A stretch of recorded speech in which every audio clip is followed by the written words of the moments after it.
Hello, everybody, and welcome to the week that really was with John McGurk and Sarah Ryan for this week ending the 1st of August 2025. As you may have noticed, if you're watching this episode on YouTube, as flagged last week, I am currently without my beloved Sarah, who is off in Eastern Europe. I'll say no more than that, sunning herself. She can tell you herself next week when she joins us from her holiday to tell us how that's all going. But I do have a more than able substitute. I am joined by somebody who has, since she joined Gript Media about 18 months ago and became a regular writer for us, quickly become one of my favorite people. She is funny, she is smart, she is very intelligent, and she is occasionally frightening. Laura Perrins, you're very welcome to the show. How are you? I'm good, thank you.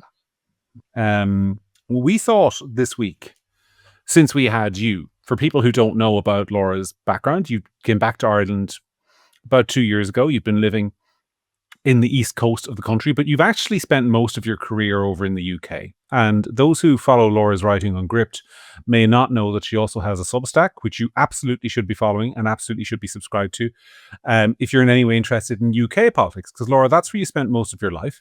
Or adult life, I should say. That's where your kids were born. And you still have a fairly substantial following over there amongst the Brits. So I thought what we'd do this week, unless you strenuously object, is sort of go through the comparison between where the UK is at this present moment in time and where Ireland is, and what you've noticed in terms of the differences and maybe similarities in the political systems between the two countries since you've moved back to Ireland. Okay. I guess we'll start with I know this is the 1 week anniversary, the 1 year anniversary of the Southport massacre, where Axel Ruda Cubana obviously took the lives of 3 young children, and I know you did an awful lot of coverage on that, and obviously that has similarities to what happened over here on Parnell Street. And then this week we've had a not entirely dissimilar incident, thankfully no children involved, where a man appears to have assaulted a Garda very seriously on the streets in Dublin, apparently shouting Allahu Akbar before he did it. And I just wonder, you wrote very movingly in the aftermath of Southport about what you described as the fate of the far-right thugs. And I'm just wondering, what is your take on sort of immigration politics and free speech in the UK as it is at the moment, and sort of the stability of Keir Starmer and the role of the government in all of that?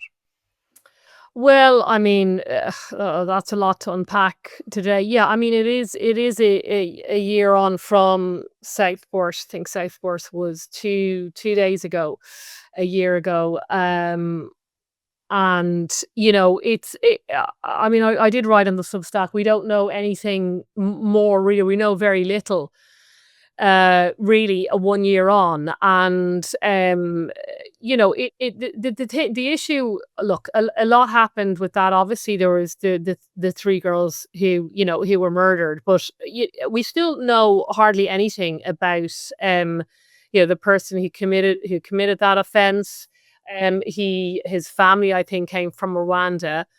He was born and bred in Britain, and they always do this, whether it's in England or Ireland. If it seems if you're, it's the big lie in that if you're, as long as you're born and bred in Ireland or indeed Britain, then you're as British as Winston Churchill, or you're as Irish as whoever your most Irish person is you can think of. This sort of culture and heritage, which, I mean, I think cultural differences are far more important than, racial or ethnic differences. That it's sort of you're starting from zero, but it's simply not true. That every country has its own culture. There can be huge overlaps, and people can certainly integrate well. But there are also significant differences. And when somebody whose family has been given refuge then goes on, their child goes on to repay that by brutally murdering 3 girls and stabbing lots more in a room where they're trapped. And the judge at the sentencing trial said, you would have killed them all if you could. then the questions need to be asked. Well, why are you, why do we continue importing so many people? And in his case, from, as I said in my Substack, and I didn't see it written many other places, from places that have experienced brutal wars, brutal genocides, and expect this to have no effect on them. So on the one hand, you've got the West is obsessed with mental health. If you weren't hugged enough as a child, this, you're told, could have a really serious impact on you as an adult. Yet you are this very same people who are big on the mental health seem to think that nothing bad can happen if you import men who either have experienced firsthand very brutal wars, or indeed their children. I actually do believe in intergenerational trauma. And nothing, but machete attacks now are so frequent in the UK, they barely get a mention. But if you were in Gloucestershire 50 years ago, you were not reading about machete attacks. And they're all carried out by people who are either straight from these war-torn countries, or are their children of people who've experienced those kind of traumas. But I again, guess it's you're not allowed to talk about it. If you talk about it, you're the problem. I guess it's interesting because obviously this week's incident in Dublin, where a man obviously is in custody and he's been charged with, I think, producing a knife in public and for non-fatal assault are the two charges he's facing. But when that incident happened this week, the Irish media went straight to there's misinformation out there because people are saying this guy was foreign, but he's actually an Irish person. He was born in Ireland. He's an Irish citizen. And then it transpires that he's, we don't know whether he's second or third generation, but he's of Pakistani Muslim extraction. There's also footage of him, invoking the name of his God before he commits the attack. And do you feel that there's the gaslighting is on the same level in the UK as it is in Ireland, where people are basically being told that so long as somebody has a passport, you can't even raise a question about cultural compatibility? Yeah, well, I mean, this is it. And if you do, you're part of the far right. But we know culture makes a difference. This is why you spend so much time, or you even have a personal and social a curriculum in the schools. And this idea that all cultures are the same is simply not true. We know some cultures are far more misogynistic than others. Yet again, it's just a big lie. As I always say, the media will literally lie to your face and dare you to disagree with them. And then people, what the feminists would say, they would say, well, now, Laura, you're just picking on the foreign men here. But for instance, I think it was yesterday, you had the gang who beat, burned and tortured a woman in Dublin. Were sentenced, I think, to 8.5 years and 14 years. And their names were all very, you had your Sean Conroy, Mark McMahon, Mark Keogh, Cian Walsh, Braxton Rice. Okay, an absolutely terrible offence. But the problem with that argument is that, well, we're stuck with these guys. We can't. They're all Irish passport holders. We can't get rid of them. But the choice to import men from misogynistic countries, that's a choice. You don't have to do that. But yes, the Irish government and the English government seem intent on doing so. And they're often in concentrated, they're often in IPAS centres, for instance. So their chances of integration are slim. So in terms of saying, well, we've got plenty of we do have plenty of our own born and bred murderers and rapists. But as I said, you're stuck with those. Why you'd import more is the great mystery. So this is, these cases are sort of, they're very frequent now in the UK. They're getting more frequent in Ireland, and people who are here are entitled to say, well, we don't think this is a good government policy. I mean, the government is supposed to represent the interests of Irish people, not people who are coming in from abroad. Let's move on just slightly to talk about something that where you were very strong on, because I noticed over the last week, or last couple of weeks in Britain, they've started having um, issues with local residents objecting to, I don't know what the British equivalent of an iPass centre is, but they're certainly doing the same thing over there, where you've got the government, Keir Starmer's government, and I think, in fairness, the Tories beforehand, kind of buying up or renting out local hotels and putting lots of migrant men into them. And there was this incident in Epping, I think, where a person who was in one of those hotels stands accused of a sexual offence against a young person in the area, and this turned into kind of rioting and what have you. And I'm struck by the parallels of what happened after Southport, where you had this whole group of people who were kind of very angry, came out, did some really stupid things in many cases, and have ended up serving very long prison sentences. I'm thinking of people like Lucy Connolly, who's a mother over there who's found herself in prison for, I think, 3.5 years because she sent a tweet basically saying she didn't care if people burned down a migrant centre. And then there's another older gentleman, Peter, I can't remember his second name. He's a grandfather who ended up in prison. And you wrote very movingly about his case. And the way the justice system in Britain seems to be much more, Keir Starmer's gotten this nickname for himself, two-tier Keir, that there really does seem in some cases to be a different kind of justice for the kind of person who goes out and protests against a migrant centre and does something silly or says something silly than there is in many cases for, people who are engaged in, grooming gangs in parts of Britain. And I'm just wondering if you could talk about that, or whether you see a similar trend happening here. Well, I mean, I like to I like to wait sometimes and see how things evolve. I mean, most Irish viewers, I would imagine, would know about the case of Lucy Connolly. He sent an ill-advised tweet, essentially this time last year after Southport, and she, I don't think she received a 3-year sentence, but she is still in prison, having pleaded guilty, and she lost on appeal. And you can have other people or other men who commit, at least could have child sex abuse images, for instance, and they won't get that kind of offence. I mean, Peter Lynch was the 61-year-old grandfather who ended up pleading to violent disorder, which I say in my Substack he probably should not have. And he was sentenced. He also was given about 2.5 years, 2 years and 8 months.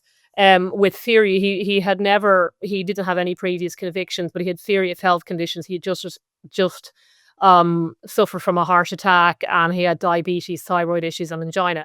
And I mean, the point about it's important to know the detail with these to really examine if it was the case of two-tier, because I was a criminal defence barrister, and although I haven't had the file in front of me, that kind of sentence did genuinely seem excessive. And as I say, especially for somebody with health conditions and no previous convictions. And in the Substack piece, I compare it to the case of the Glastonbury case of the Bobs. Bob Villan. What people must understand is you may not agree with any idea that they should be charged with an offence, but having looked at the offence under the Public Order Act 1986, which was a similar offence to what Lucy Connolly is still serving time for, we haven't even had a charging decision in that case. Okay, so Peter Connolly was he committed an offence on the 4th of August, and he was pleaded guilty and sentenced on the 22nd of August. This is last year. He was done and dusted in 18 days from offence to sentence, including weekends. Glastonbury, as we know, was last month, but the CPS still haven't given us a decision in that offence, in that case. And that's just clearly a massive discrepancy. If you are any kind of person who are essentially involved in challenging this idea that diversity is our strength, and it may be a foolish way of doing it, you can expect you will be done and dusted within 18 days. But if you're not doing that, but you're committing another offence, you don't get the treatment. You don't get the police, knocking on your door. That's reserved for journalists like, Alison Pearson of The Telegraph. And it just goes on and on. And people may say, well, I mean, the Peter Lynch case was very serious, and you can't compare. You can't compare like for like, and the violence was very serious and should never have happened. But on the flip side of that is, people say, well, you should express your dissent through democratic means, and that's all that is true. But the voters in Britain expressed their dissent from the Diversity is Our Strength project, from the Open Borders project, at least 4 times. I was there. There were at least 4 elections. There was a coalition. There was the Lib Dem Conservative coalition. There was the outright Conservative coalition. I think there was another one, and there was Brexit. So there was at least 4 times over 20 years where they, on every single occasion, in the manifestos, where we are going to reduce immigration. Even the last. I remember those. The last Labour election, Keir Starmer said, we're going to stop the boats. Right, that was in the manifesto. That was how that election was run on. We're going to stop the boats, and also cost of living. Okay, so similar enough issues to here. Today's headline in the Times of London: more than 25,000 migrants, 25,000 have attempted to cross the Channel to the UK in small boats this year alone, reaching a milestone figure in record time. Yeah, aren't you getting to the nub of it here? Because it strikes me. Sorry, this is kind of almost more been an interview of you than a conversation thus far. So let's have me say some stuff, because I think that what you're getting at is really at the root of all this frustration in Western society.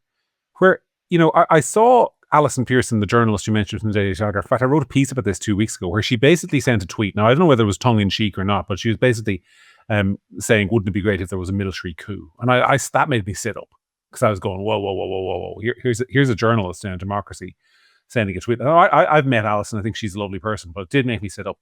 But when you lay it out the way you just did there, I mean, I think it was David Cameron who initially said we want to bring immigration down to the single-digit thousands per year, so 10,000 or fewer. And he said that, and I think the 2011 manifesto, he definitely said it in the 2014-15 manifesto, again in the 2019 manifesto under Boris Johnson and Theresa May, and it hasn't happened. So people have consistently voted in the UK for lower immigration, less political correctness, and end to wokeness, and they've consistently gotten the opposite of it. Why do you think that is? Is it because I've got a whole theory that people who listen to this podcast will hear about kind of the blob and the overeducation of people and this explosion in NGOs and how the entire civil service is essentially staffed with wokesters, not only in the UK but here. But why do you think it is? And how bad do you think it is going to have to get before politicians realize they might maybe be better off giving people what they actually want and vote for? Well, look, there's always a tipping point, and why it depends on it depends on my mood, and it depends on how far down the rabbit hole you want to go. Really, is it a vast plan, or is it just incompetence? I mean, I can't. It's difficult to know why people would have immigration at this level. It's just it's astounding. Like you're not just talking a couple of you're not just talking about a couple of 100,000. Like there were three stories today. So the small boats that was 25,000. And I sent another one to you earlier. What was it? The UN then came out and said this was a few days ago, saying again there's a huge population increase in the UK, and if it wasn't for immigration, it would be down to their population will be 1950s level.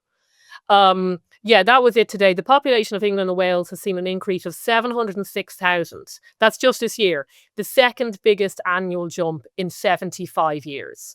Okay, so I mean, it's all connected. And then the other one, this was priceless. Mohammed is the most popular boy's name, according to the ONS. That's their Central Statistics Office. More than 5,000 boys were given the name. The specific spelling Mohammed in 2024, but actually the Daily Mail say that if you take all iterations of it, it's been the most popular name for 10 years. I think it has been. Why? I think it has been. Why? Look, and some people will say, so what? Right? I mean, that'll be some people's take. They really believe it. That, Wow.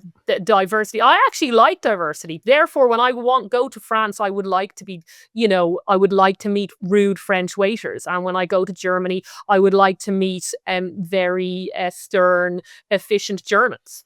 Oh, But it's a globalist who actually seem to want the great. Everybody to be the same. when I go to Germany, I want maids to serve me beers, like Right. in Well, Munich. yeah, I'm sure you do. But in terms of why are people doing it? Look, there's money to be made. Like, what are the usual motivators? There's money to be made, right? There's money to be made in iPass centers.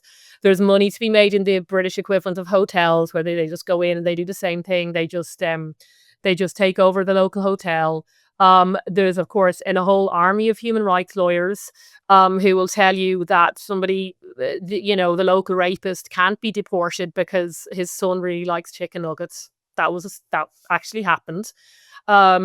There's all of these international treaties that were initially set up, to protect the human rights sort of the natives against an authoritarian government, have been completely used by the human rights industry to import people of very different cultures in their hundreds of thousands. If you follow the don't know what to Irish news say. this week, if you follow the Irish news this week, and I know you don't follow it as much as I do, it was presumably why you're generally less depressed than I am, I'd imagine. But there was a case this week where the Irish Human Rights and Equality Commission, which is a taxpayer-funded body, if you're watching this Yes. podcast, you're listening to us, it's funded by the state, and it took the state to court. So you, the taxpayer, took you yourself to court, where one state-funded organization took the government to court to basically say that the government wasn't being nice enough to migrants, i.e. there had been a case last year where I think a bunch of Afghanis or whatever had come in and the government couldn't accommodate them, and the government said, well, look, we've no obligation to accommodate them, actually. And the Irish Human Rights and Equality Commission sued the state to say you have to accommodate these people. Now, I am unfamiliar with, and now it doesn't mean it's never happened, but I'm unfamiliar with any case in recent years of an Irish taxpayer-funded organisation taking the government to task to say, we've got 10,000 homeless people here in Ireland, you have to give them houses. Constitution wouldn't require it anyway, but you think somebody might make the effort.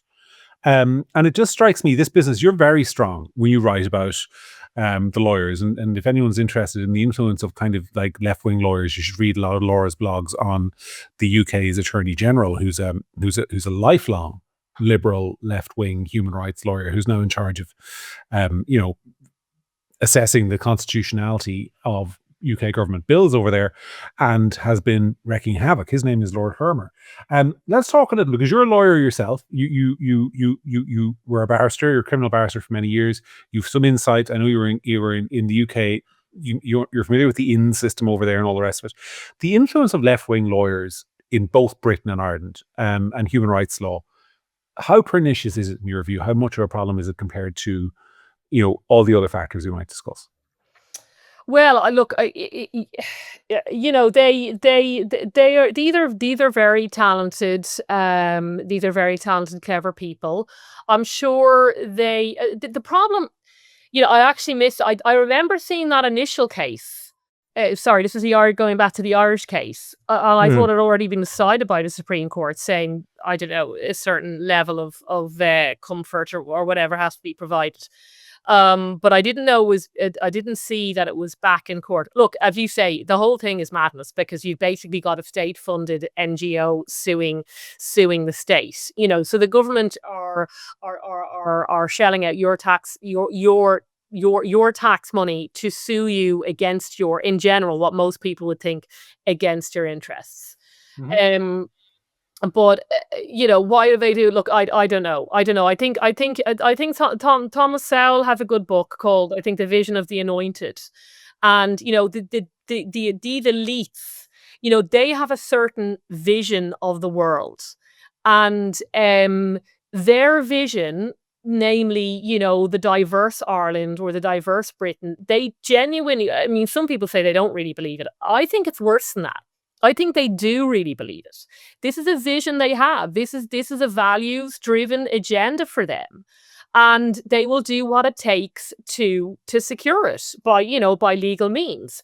They're obviously going to be a lot more sophisticated than the people who stand outside the hotel with the signs. That's what makes it so effective, and so dangerous. And should one of what I always say, one of their own do something foolish, then they will come to their rescue, because the left look after their own. That's what they do. Whereas the right, the smart right, the elite right, I'm afraid, well, a lot of them are in the city, right? Or if they're lawyers, they're commercial lawyers or they're chancery lawyers, and they make enough money where they can live a life where they can opt out of the very worst parts of what are essentially the luxury beliefs. So their children go to private school. They don't go to school. Now, the schools my children are in state school, or the primary schools, it's not the same as it is in the UK. But if you're a smart commercial lawyer,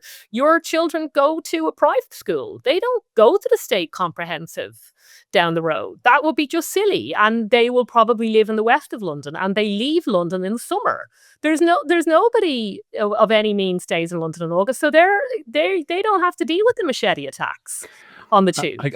I can't remember whether you wrote about this or whether you and I just had a conversation about it. But when kneecap ended up in before the courts in the UK Magistrates Court for what I think was it's a summary offence, right? It's the kind of thing where if you're charged with a summary offence in an Irish court, at what we would call magistrates level, you can go in there with a solicitor if you really need one, but you can probably represent yourself.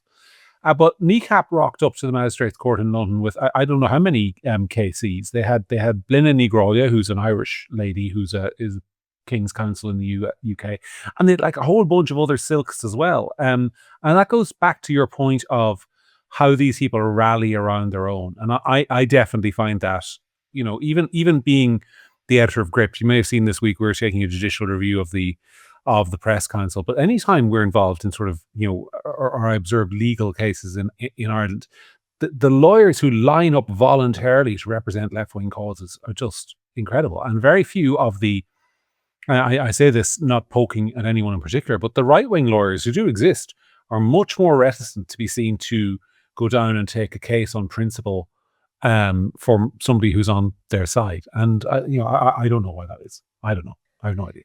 Yeah, well, I mean, the issue with kneecap, and again, it's important. There may well be people who are like, I love kneecap. God, I can't get enough of their music. They're just the bomb.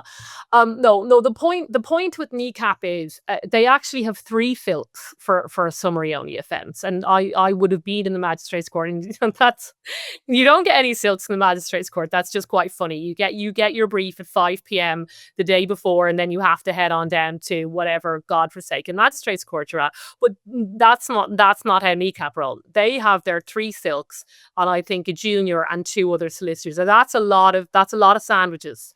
Okay, that you're getting a lot of sandwiches from M&S for that particular hearing. But the likes of Peter Lynch, who's on a violent disorder charge, a much more serious charge. A charge that would go before a jury. He would have gotten one solicitor or maybe a barrister at most. He's pleaded on the day, and he's ended up taking he's been sentenced, and he's ended up taking his life, 2 months later. And this again is just standard. It's standard operating procedure. As I said, objectively, I admire it. The question is, you will always have elites, and they either fall left or they fall right. But the problem I've always thought is, unfortunately, the right wing elites, as I said, can be found trading things that I don't understand, whereas the left wing elites, they are, they will be representing kneecap or whoever it happens to be. I know the full, so Peter Lynch's, which Lynch is actually an Irish surname, his family in the inquest, because of course they're entitled to an inquest if it is a suicide in prison. The son was asking questions at the inquest. Now, if that was a sort of a vaguely left-wing cause, there's a silk asking the question. Sorry, folks, we had a mild interruption there because Laura is a mother as well as a journalist, and she had child let's say her sometimes. So she's a child running. On that note, the old summer holidays.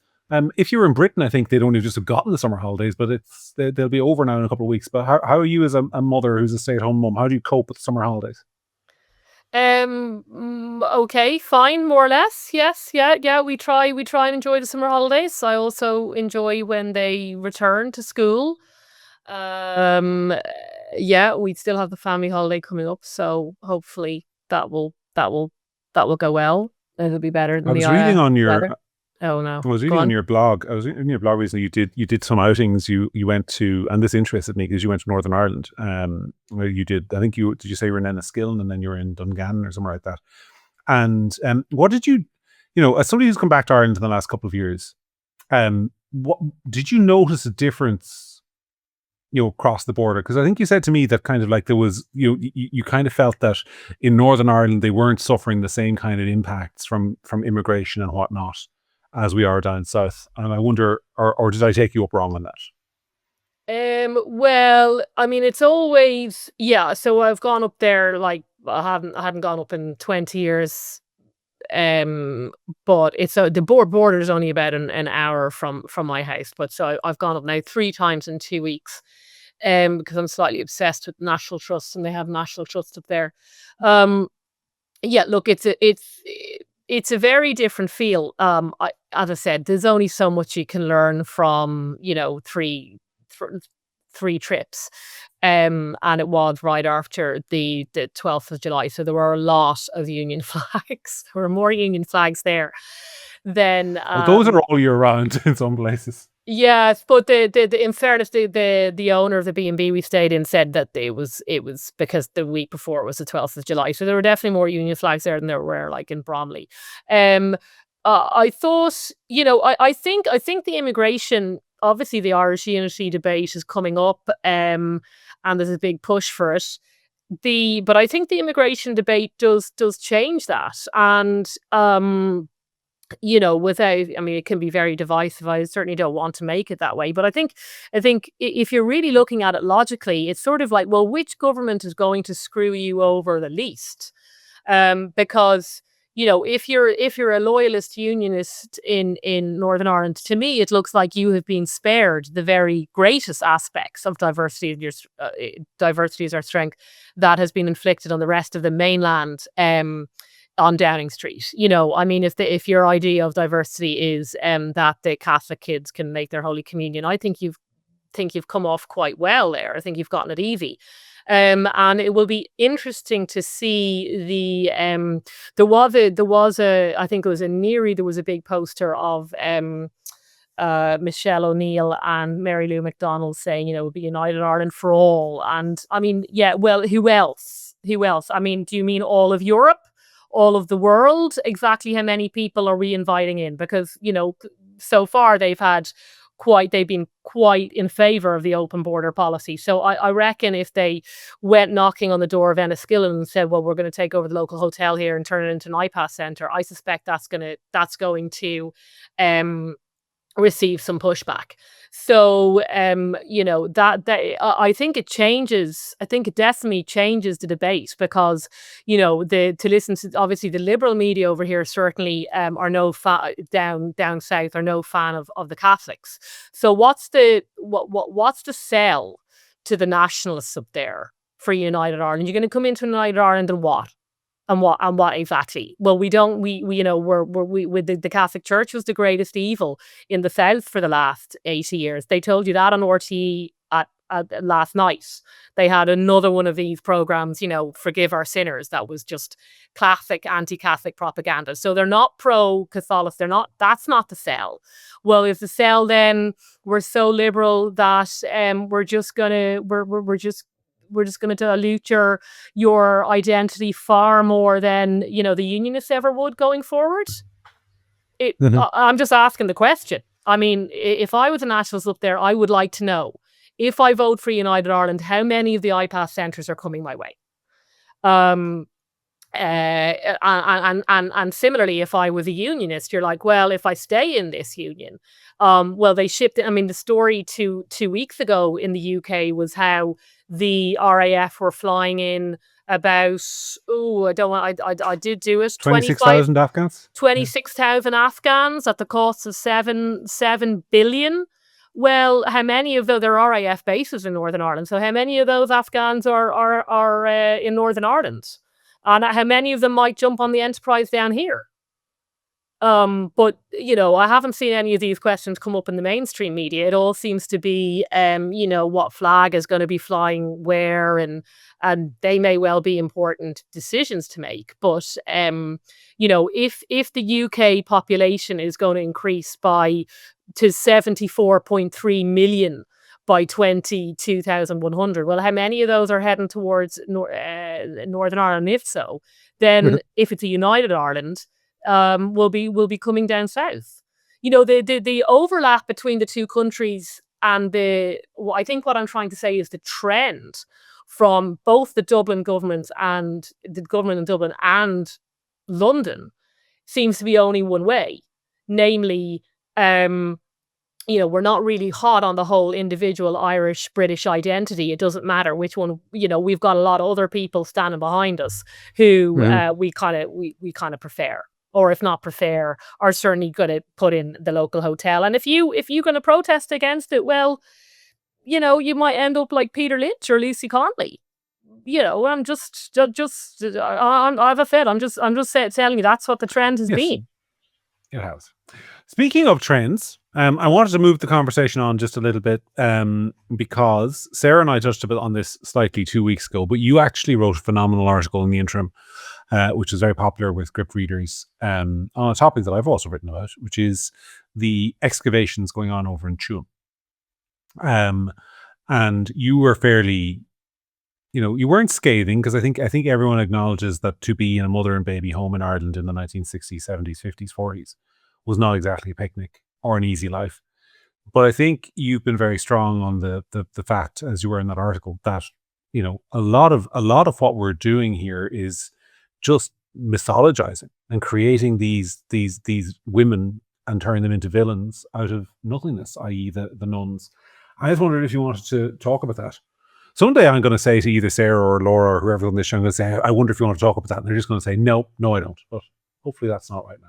Yeah, well, I mean, it's not mythologizing. I mean, I think it's demonizing.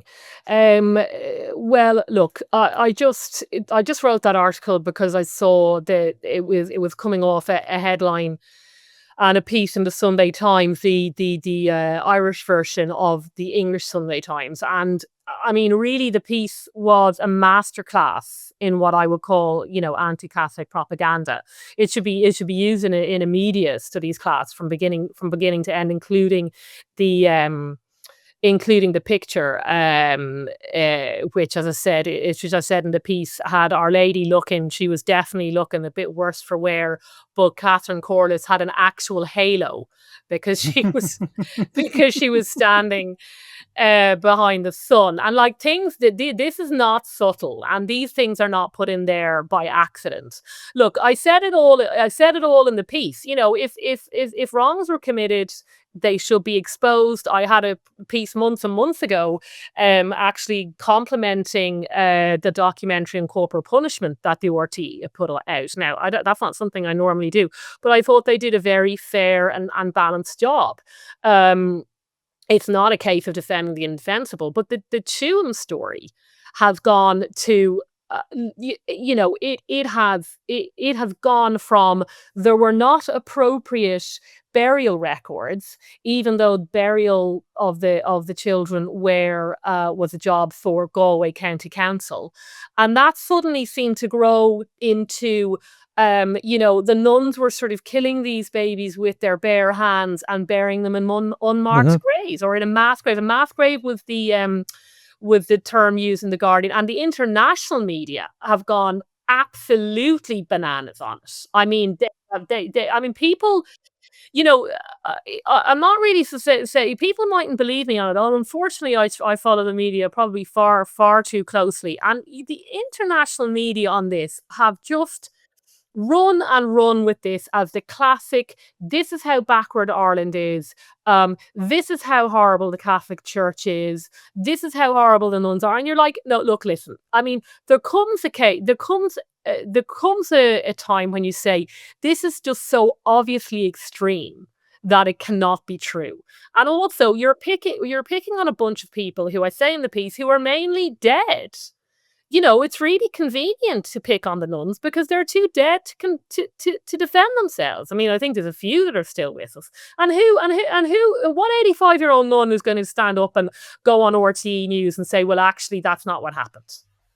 But some of them mythologizing. They're too old to do that. I mean, but if you actually read the report, and I linked to it in the piece. If you actually read the Commission of Investigation and the chapter on Tuam, yes, some of it says the nuns the nuns mistreated them. I'm not saying otherwise, but there were also plenty of other testimony in there saying that they did a decent job.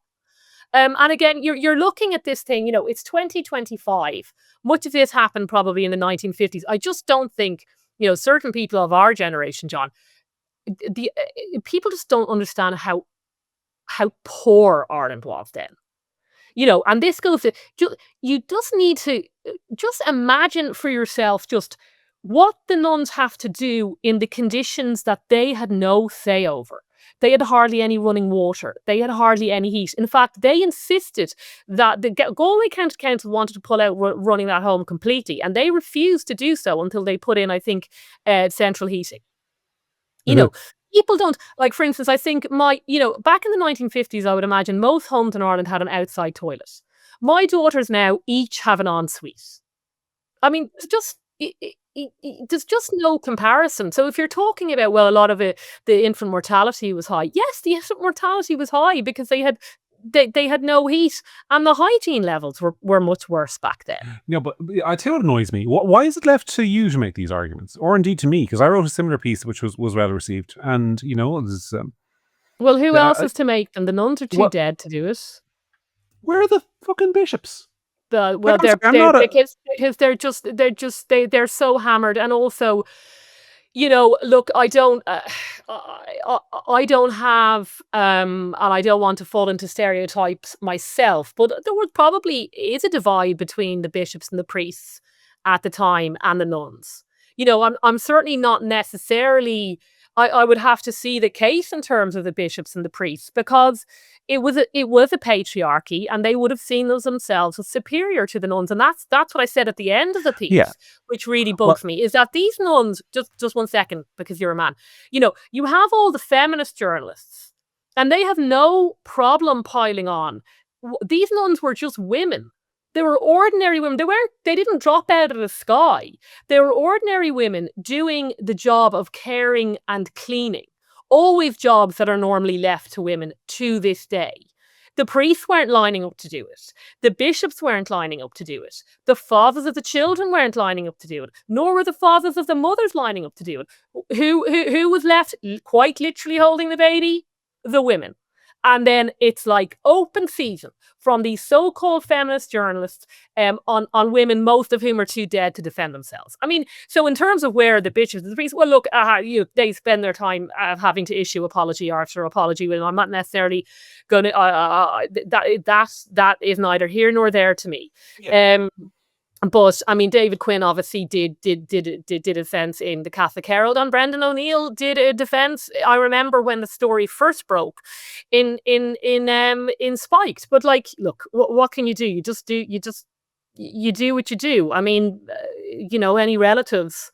The narrative is these people were evil. Most people want a quiet life, and it's difficult to get up and say, well, actually, my sister, my older sister, she was a nun, she worked in Tuam, and I don't think what you're saying is right. Yeah, I get all that. I get it, right? I get it. But it does frustrate me as somebody who looks at, because I mean, the bishops have their own case to answer, right? The bishops have their own case to answer because there ain't no nun, there ain't a single nun in Ireland who moved a paedophile priest to another parish. That was you guys. That was the bishops. But you are the hierarchy. You are the people who represent not just the Catholic Church, but Catholic, faithful, mass-going Catholic people in Ireland. You represent the kind of people, by the way, who need Catholic schools, who want the church to be a voice for them and their values. You represent those people. You have, I think, an obligation to stand up for them. And what are the Irish? But like, okay, we'll go and ask them to write a guest piece then, John. But I have. Well, have you? No, yes, on many occasions. Okay, well. And it's just incredibly difficult. But look, the Irish Church sometimes feels to me like just this beaten dog in the corner that is afraid to bark and stand up for itself. But we live in a moment where I think there is a kind of a cultural reaction to all the stuff that's going on. I mean, when people think about the nuns and the Magdalen laundries, they don't think about real history. They think about movies like the Magdalen laundries, which came out in 2002, which had obscenity in it in terms of the stuff it accused the nuns of. There was a scene where the nuns line up a bunch of women naked and have and giggle about who has the bigger breast or who has more pubic hair. That kind of horseshit just didn't happen. Yet it has been drilled into a generation by the media and by movie makers and by the culture, and the Catholic bishops have let it happen. Well, what do you mean let it happen? Well, I mean, I'm told, by the way, that Philomena, which is the other gem of a piece, was shown after the latest documentary in RT, just to really hammer the point home. I mean, the bishops can't go to Hollywood and say, please don't make the Magdalen laundry. I mean, this comes back to the other argument. Like, if all the left-wing people aren't human rights lawyers or aren't in the Irish Council for Civil Liberties saying, please can you put the asylum seekers in a more luxurious hotel? You know where they are? They're over making films like Philomena and the Magdalen laundries. That's the other place where they are. They're over making cultural documentaries or movies, which are incredibly influential. I mean, there's no denying it. So, like, what are you going to do? Like, make your child become a human rights lawyer, or failing that, make them make a documentary? But that stuff won't be made. What are you gonna do? What are you gonna pitch to Netflix? I have a program that's quite nuanced, and it's very fairly balanced, and it's about how unmarried mothers were treated, and it's very balanced. Well, does it have any scenes of nuns being really, really hard? No, we don't have any of those scenes because we probably think that didn't happen that much. Well, I'm not making that, right? I mean, don't watch the movies, if you watch it, write a critical blog about it. Like, what it doesn't, like, what can you do? Like, this is the problem. The problem is the left are just more effective than we are, John. That's the problem. You're sounding more defeatist than I am. I'm always accused of defeatism on this, unless I get really angry about something. Oh, well, I mean, the other look. I got an email last week about this podcast. I was like, your podcast is very defeatist. I was like, well, we're just honest. What do you want us to do? Lie? Because you get these people out there who literally will tell you, that the Irish Freedom Party is going to win the next general election by a landslide, or it's rigged. Bullshit. I think also, look,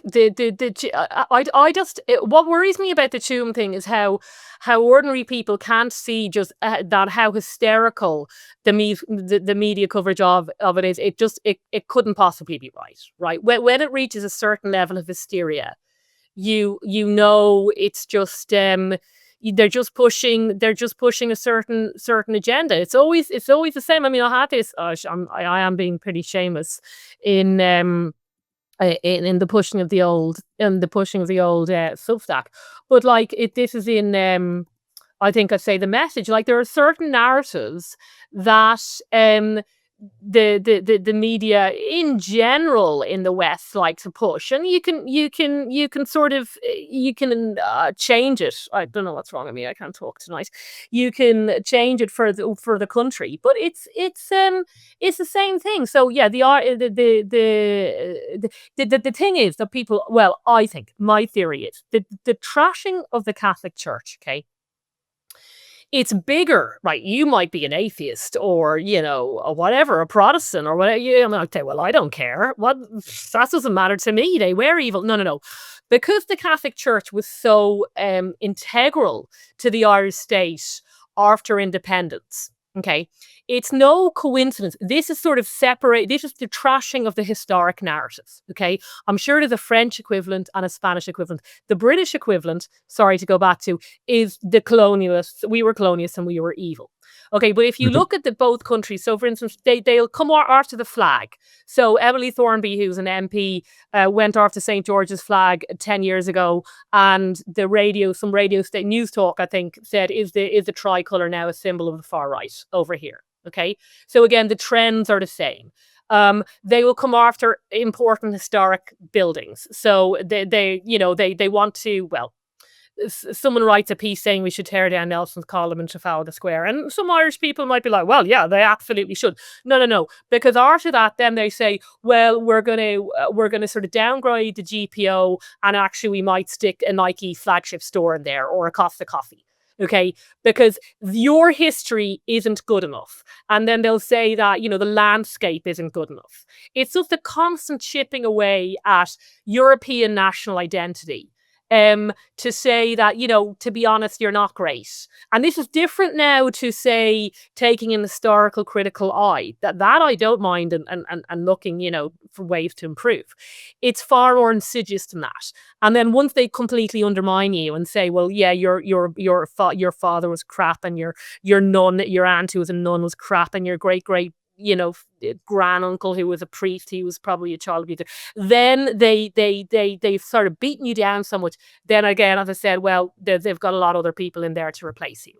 And it's the narrative is the same. Social conservatism is terrible, and traditional gender roles. Right, this is another thing. I actually used to talk about that a lot more. The traditional gender roles are just awful. Like, you can't, toxic masculinity. Right, that's the narrative. That's the media. You can't get a story published that isn't if it says actually, women staying at home and looking after their children is quite a good thing. That piece doesn't get published. But all the pieces on toxic masculinity, not misogyny, which is different, but masculinity itself is a bad thing. They all get published. There was another one. There was another. Right. You've been talking for 5 minutes. I was going to clip that and put it as the short version because it's really, really good. But I can't do it if you keep talking. And we're getting towards the end of the show. But I wanted to talk to you because before we go, I read on your Substack, you've been recommending people books to read over the summer, and you've been talking to people a lot about how they don't read enough, and how, chumps like me who just watch a lot of TV and listen to audiobooks. So, I mean, I noticed that you were very angry about the new Pride, no, maybe very angry is mischaracterizing you, the new Pride and Prejudice the BBC are going to do. And can you talk a little bit about what you see as the importance of preserving sort of like great works of literature and making sure the kids read them? Because I think I'll do that in a minute. No, I'll do that in a minute. Have you not heard of this one? This is the latest attack on men. No, I'm not kidding you. This is the crap that people are fed all the time, right? After they're done with the nuns and they've stopped putting the Nike store in the GPO. Man keeping. Why single women are giving up dating. Or the pernicious attack and the amount of poison that's been poured into the ears of both young women and young men today is just absolutely sick. You would not get this in Arab countries, in African countries. This is madness. As the male social circle continues to shrink, their partners have to take on much more emotional labor, and many are opting to spend their lives alone instead. So this is basically saying, this is like, I know this came out of some academic paper, and of course it's been taken up by the left-wing media, that essentially if you're kind of nice to your boyfriend or your husband, that in fact that you're man keeping them, and this is a burden you shouldn't take on. And I mean, no. I can't, but this is 20-year-olds are reading this, and then they turn around to you and say, oh, well, like the marriage rates have collapsed. Did you know that? Yeah, well, they have, because you've been feeding them this crap for the last 10 years. Say one thing. It's just, it's I know it's a lot. I can't. I'll tell you one thing. Tell you. There's no man keeping in my marriage. I'll tell you that much. I need to get those man keepers. You're stoic, are you? Yeah, well, I'm a stoic. this also remember a few months ago when they said all the men are voting right wing. This is a terrible thing. No. The men voting right is sensible. It's the women who have gone really far left. The women who are essentially awful. That's the problem. However, the one woman who isn't awful is indeed Elizabeth Bennet in Pride and Prejudice, which getting back to your original thing, which everybody should read. She's not very prejudiced. Well, no, she was prejudiced. You haven't read the book in full, John, have you? No, I've been, in full disclosure for the audience, Laura has asked me to read it, and I have been working my way slowly through it. And yeah, I'm going there, but I definitely think she's prejudiced, at least in the beginning. Yes, he is. That is the point. Yes, he is proud, and she is prejudiced. But book. Yeah, I think people should read books. Yeah, if you do anything this summer, you should try and read a novel. Obviously, you have to get rid of your phone to do that. The collapse of reading novels, by the way, I think has led to the collapse in empathy, which is probably the reason why people feel it's absolutely fine to go around trashing dead nuns for doing a job 80 years ago that most people couldn't even understand in conditions that they couldn't understand either. Yeah, like I don't feel like I don't think we've cheered anyone up though. So I'm fearing that you're just going to get more emails saying how depressed we are. We're not depressed. I'm perfectly happy. I'm not happy when I open up my laptop, but I'm day to day. I'm perfectly fine. But that is actually, before we don't have long left, but I just wanted to talk about that because I think we spend a lot of time on this podcast every week talking about the issues. And one of the things that really bugs me, I gotta say, really bugs me in this job is the number of people who don't ever shut the world out. We're here, we talk about politics, talk about society for an hour, we talk about things going bad, we talk about crises. But then, like, I sent a tweet about the Lionesses on Sunday night after they won the thing, right? So it was just this joke tweet about how the chick who took the winning penalty, sorry, I can't remember her name, but she took the winning penalty, and I sent a tweet saying, well, she said she was really proud to be English, and I said, she can't be that English, she's shot a winning penalty kick in a penalty shootout. The number of people who did not get that joke, who just had no cultural reference to football or anything, they thought I was making a joke about nationality or women playing football or whatever it was.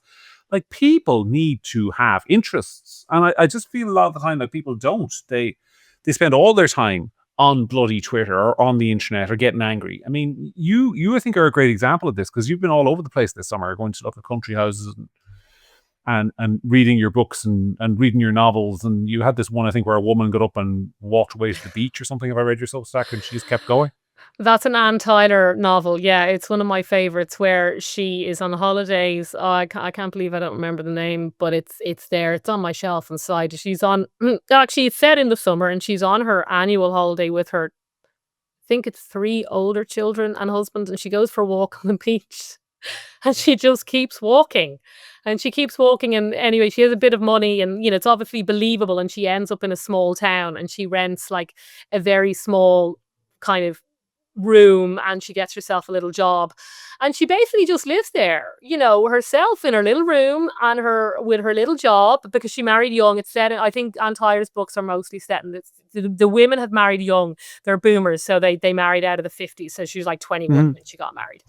And now she's not a monster, as I said in the review, in that I think she lets her family know and they kind of come and visit her. But yeah, she's just basically having her a sabbatical, I think, is what people might refer to it as. And I have fantasized about the sabbatical myself to the extent... Did you say at the start of this podcast your annual summer holiday was coming up shortly?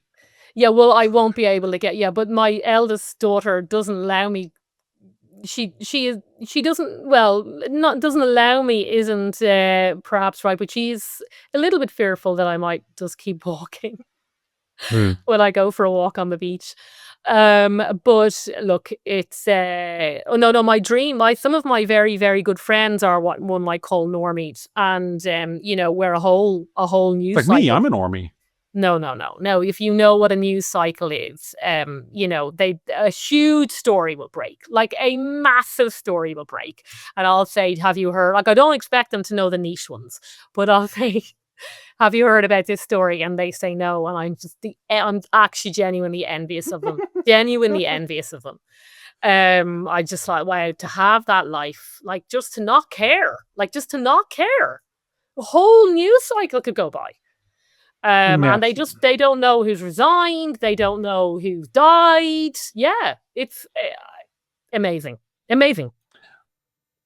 Yes, I wrote a piece during the week about the Sydney Sweeney ad that's gone mega viral. Ooh, I don't know this one. Ooh. I'm glad I've missed this story. You have. See, you're a normie. You are a normie, because my beloved wife didn't know about it either. But I suppose neither of you are Sydney Sweeney fans. But this is the base of the idea. So she's advertising the jeans, and they say the tagline is Sydney Sweeney's got good jeans. And of course, Sydney is kind of like a big boobed, round bottomed, classic sex symbol. Isn't this the same as? Go on. The left has gone insane because they say it's a play on words, right? So when they say Sydney Sweeney's got good genes, they're talking about her genetics and thus making her out to be racially superior to, less slim girls or black girls or whatever. Do you have your face up to the screen because you're looking at pictures of Sydney Sweeney? Is that what's going on? Well, I mean, they've done their job if it's generated lots of headlines. No, I'm not great on the popular culture, so that it doesn't. See, you're a normie on the popular culture. You are. Yeah, I'm a normie. Yeah. No, but isn't this the same as Brooke Shields, right? Didn't she do a lad for Calvin Klein that went mega because she was like only 13 for different reasons? She was very young or something. Yeah, that was actually criminal, I think, wasn't it? Yeah, she was only I think she was 11 or something. No, she wasn't 11. She couldn't. No, I don't know. She wasn't 11. Who? What? Oh, yeah. She looks vaguely familiar. What movies had she been in?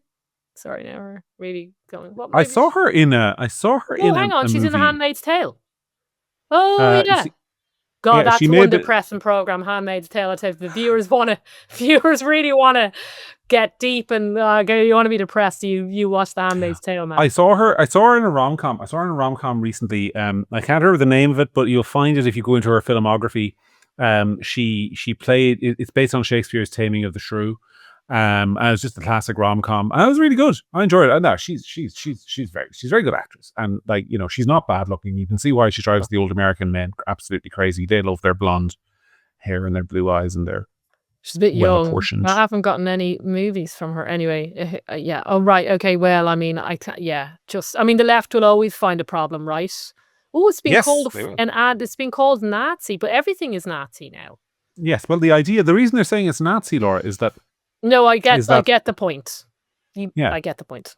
Yes, sorry, I shouldn't mansplain Sydney Sweeney to you. Anyway. Well, they're probably just angry that there's a white woman in an ad. Arguably, not going to possibly comment on that, but yeah, arguably. We've gone the hour, and we can go half an hour more. We're just getting into it. We're just kind of relaxing into it here, but unfortunately, the listeners are probably coming to the end of their tether with us, so we better go. But do you have any last thoughts? Will we come back and do this some other time when Sarah abandons me again? Maybe. Sorry, I have to apologize to the viewers as well if I was looking away. It's just because I was looking at all the various articles I had to read. All right. Well, look, she's been Laura Perrins. I've been John McGurk. Sarah will be back next week. In the meantime, thank you for your continued support of this channel and of Gript Media and of all that we do. And we will see you this time next week. Take care. Bye.